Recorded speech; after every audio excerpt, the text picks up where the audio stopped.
speech was banned for hundreds of square miles around Bush's Crawford Ranch.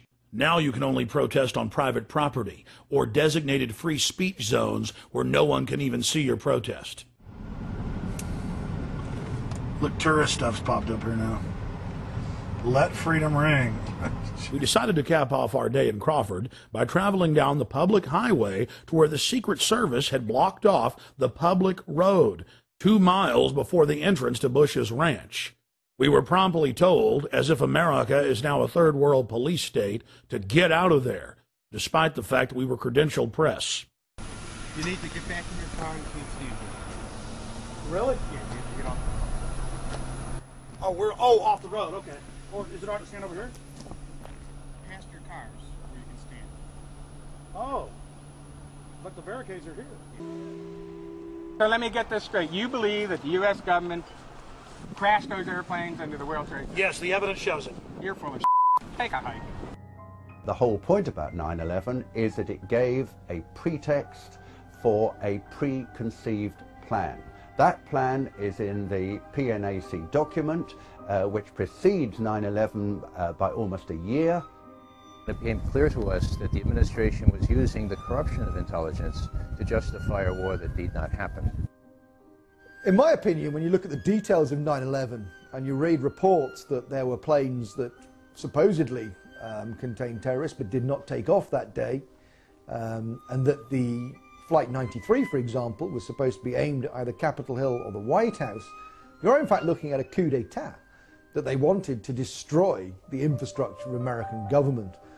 There are a host of unanswered questions on all of this. The reason they're unanswered is because this president, this administration, will not answer the questions. Why is it that perhaps the biggest question of all, why is it that after, on 9/11, 8:20 a.m., when it was undoubtedly, without any question, that one of those planes had been hijacked, between 8:20 and 9:38, when the Pentagon was hit, an hour and 20 minutes, no U.S. airplane was put into the air? There were drills on the day of 9/11 in which the American Defense Force was supposed to be dealing with mock hijackings. Obviously, those would have slowed down the response of national defense to the hijacked airliners. If American passenger jets go off course and they are tackled by American fighter jets, the default position is to shoot them down, and yet in this case, of course, none of that happened. There was the Andrew Air Force Base 10 miles from Washington. It has a squadron of F-16 fighters. None of those was put into the air. This is absolutely almost incredible. The most powerful military technological country in the world, albeit under a terrifying attack, was not able to put planes into the air, which actually could probably have stopped at least the second and third hits. And we've got to ask why George Bush sat there with a group of school children for 16 minutes after he'd been alerted to a plane going into the second tower. The president's in Sarasota. He's told that the second plane has hit the World Trade Center. And the Secret Service guy immediately says, "We're out of here." The president stays for 30 minutes, folks, for 30 minutes. Now, how do you explain that? I've talked to all manner of Secret Service people. They say, "We're out of here" was exactly the right reaction. Everyone knew where the president was. If not the president, you might have had some concern for these little kids. Why did he stay for 30 minutes? Why was he countermanded? The implication, of course, is he knew exactly what was going on, that he knew that he wasn't under attack.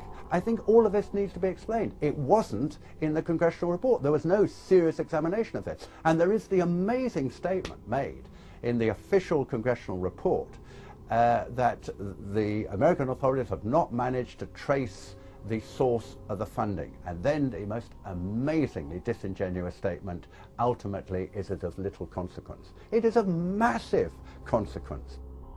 The head of Pakistani intelligence at the ISI, Lieutenant Mahmoud Ahmed, requested Omar Sheikh, who is a well-known Islamic extremist who is now actually in prison in Pakistan, to wire $100,000 to Mohammed Atta, who was the lead hijacker. It is absolutely astonishing that that lead has never been followed up. as it happened, General Mahmoud was actually on a visit to the United States, both before and just after 9/11, and saw many leading government officials. For people to dismiss these questioners as conspiratorial advocates or conspiratorial theorists, that's completely out of line, because the questions remain because the president, who should be able to answer them, will not. We have plenty of evidence that the attack on Afghanistan was planned. Because after the negotiations with the Taliban broke down in the United States, I think they went to Houston in Texas in about July, and there were later discussions at about this time in Berlin, where US officials made absolutely clear to the Taliban representatives in this famous phrase, either we will provide you with a carpet of gold, in other words, if you supply a pipeline across Afghanistan, you ensure the security of the country, you guard that pipeline, then we can do a deal with you, otherwise we will bury you in a carpet of bombs. In the years since 9/11, scores of highly regarded individuals have gone public to express their serious doubts about 9/11. These include former presidential advisor and CIA analyst Ray McGovern, the father of Reaganomics and former Assistant Secretary of the U.S. Treasury, Dr. Paul Craig Roberts, BYU physics professor Stephen Jones, former German Defense Minister Andres von Bülow, former MI5 officer David Shaler, former Blair cabinet member Michael Meacher, former chief economist for the Department of Labor during President George W. Bush's first term, Dr. Morgan Reynolds, and many more.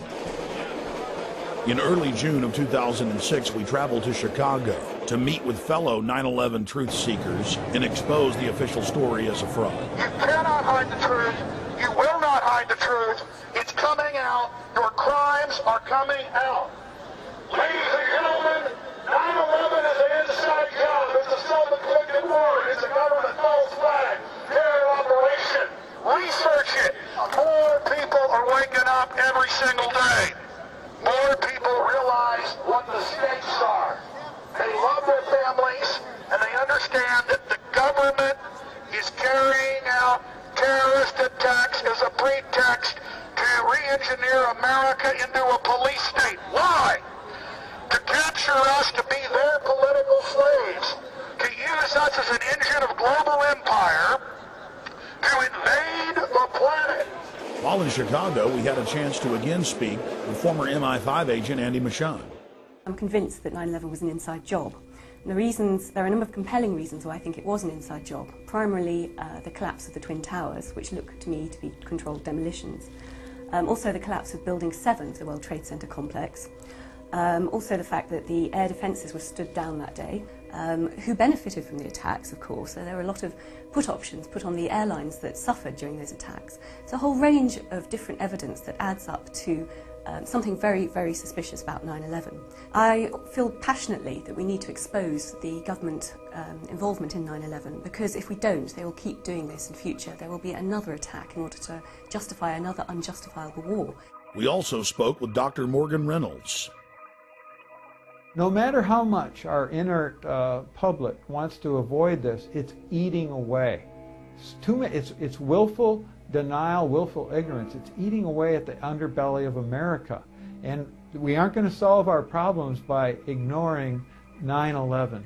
The biggest smoking gun then and now is WTC-7. How can anyone watch it without some kind of a psyop or verbiage accompanying it and not look at that and say, hey, that building was just demolished, just the way the Las Vegas Sands was, or the Seattle Stadium, etc. Just there's no way around that. Here we are in so-called broad daylight. It's 5:20 p.m. and we've got cameras on it. And what other explanation can there be for this very conventional-looking collapse in under 7 seconds?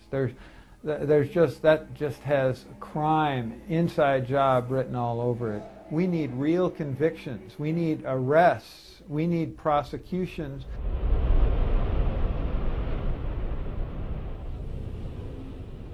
We also had a chance to speak to Professor Stephen Jones, who is a doctor of physics, concerning new bombshell evidence that conclusively proves that thermite was used to cut the main pillars in the World Trade Center towers.